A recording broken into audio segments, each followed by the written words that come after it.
If there's one thing Trekkers really like to do is tout our ability to be forward-thinking.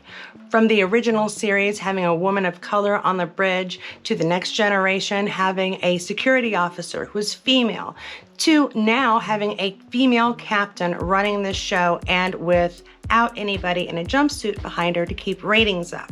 We've come a long way, but our roots aren't nearly as deep and clean as we think they are. Here are 5 things Trekkers don't think are Trekkie enough for Trek, Sexism edition. Number 1, the original series, which really shouldn't be a surprise. You can't get it perfect right out of the gate. But Janice Lester found out the rules and regulations of equality aren't going to quite be equal, at least not in her present. Your world of starship captains doesn't admit women. It isn't fair. She famously says this line to Kirk, and he agrees, but the message was clear for the 1960s females watching the show.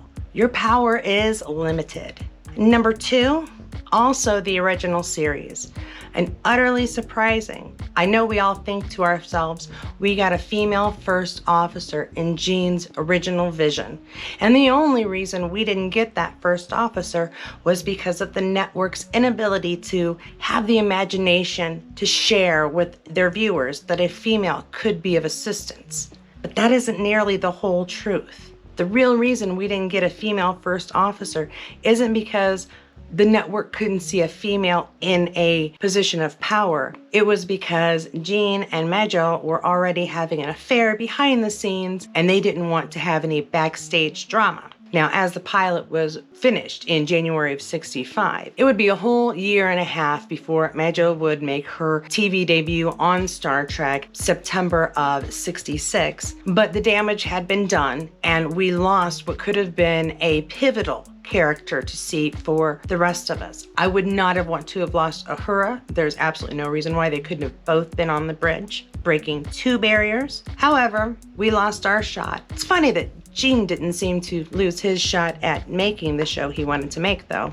Number 3, that's going to be the next generation. And believe it or not, it's not going to just be about Tasha Yar. It's also going to include Marina Sirtis. In the next generation, we got 3 strong female characters: Dr. Beverly Crusher, Counselor Deanna Troi, and Security Officer Tasha Yar. Deanna Troi and Dr. Crusher's positions were that of caring and nurturing. Tasha Yar, however, was put in a predominantly male role, and strangely enough, only lasted 2 seasons. The funny thing about Denise Crosby's decision to leave is that it actually saved Marina Sirtis from being fired. You see, the powers that be, namely Gene, thought there were too many women on the bridge. Beverly made appearances on a regular basis. Of course, Deanna Troi was often seated next to Picard, and there are Tasha's legs making a lovely backdrop for our captain. This eventually proved to be an issue for some reason, and it was on the line to have Marina Sirtis' character cut out. You couldn't really cut out your security officer, and you kind of needed a doctor. It seemed hers was apparently the easiest one to be gotten rid of. But as Denise decided to leave, that meant that they were going to lose a woman, and Marina Sirtis' job was saved. Number 4,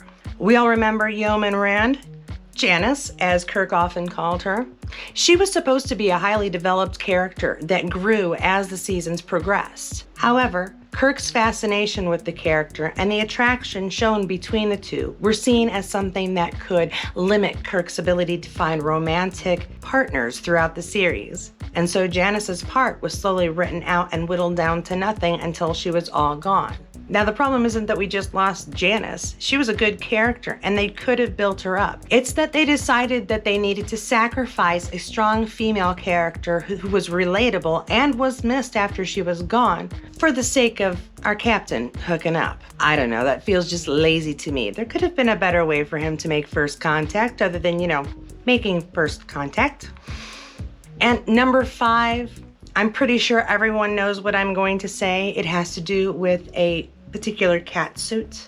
Yes, number 5 is going to be not only Voyager, but Enterprise. On Voyager, viewership was continuing to dwindle around the 3rd season, and the introduction of 7 of 9 became a pivotal point in Voyager's history and its journey home. Bringing in 7 also helped to develop a storyline that brought us the Borg more often and Since we were in the Delta Quadrant, quite frankly, it made a lot of sense. However, I feel that somebody decided that they needed to be lazy and that the only way to get viewership up was to produce boobs and throw them right in your face.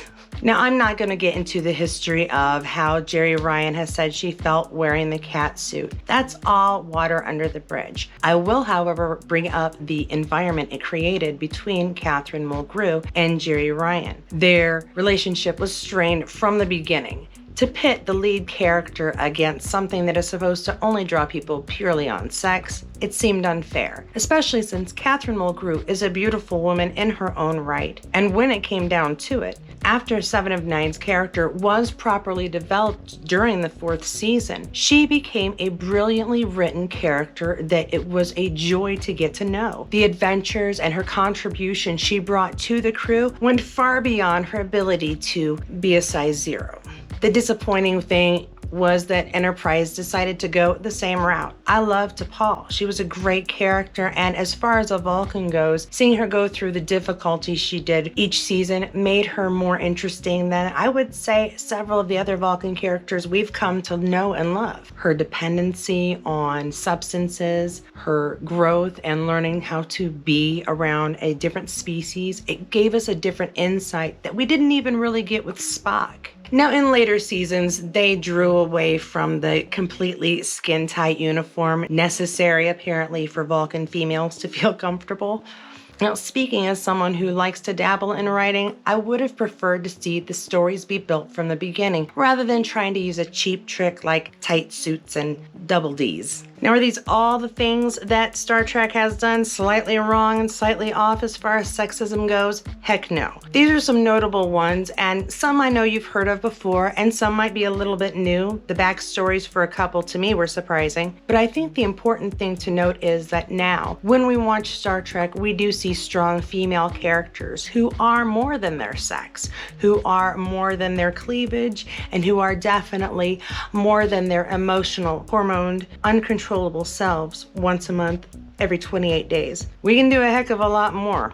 And ultimately, Star Trek is reaching for that goal of complete equality, of seeing who you are and letting you be who you can be and representing yourself the way you wish to be. So props to you, Star Trek, for learning from your mistakes, hearing the fans complain, and deciding to go a different route with better writing, awesome, terrific actors, and amazing characters that we want to learn more about, even while they're fully clothed in baggy clothing. And this has been my 5 things Trekkers don't think are Trekkie enough for Trek Sexism Edition. If you enjoyed this video, don't forget to subscribe and don't forget to like below. And I will see you next week for another edition of 5 things Trekkers don't think are Trekkie enough for Trek. Bye.